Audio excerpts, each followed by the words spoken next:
Our Midas tip of the week concerns washer fluid.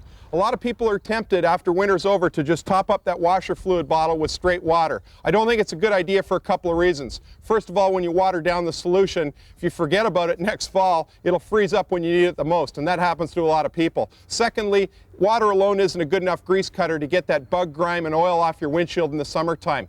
So I think it's important to use the right fluid. A lot of fluids are specially formulated for summer use. They're usually pink in color, but don't always rely on the color because there is one winter fluid that's good for -40 freeze protection that's also kind of a salmony color. So make sure you keep track of what's going into that container. And one more tip, make sure you take a clean rag and saturate it with full strength washer fluid and draw it along the side of your wiper element, the rubber element on your wiper blade, to clean off all that crud that gets accumulated on the side of the blades. It'll make for much better wiper performance. That's your Midas tip of the week.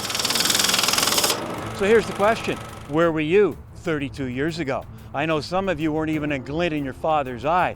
As for me, well, I was in diapers but found time to get Motoring TV off the ground. And today I like to think we've got one of the best automotive video libraries in the world. If you agree, please give us the thumbs up and also subscribe. We really appreciate it.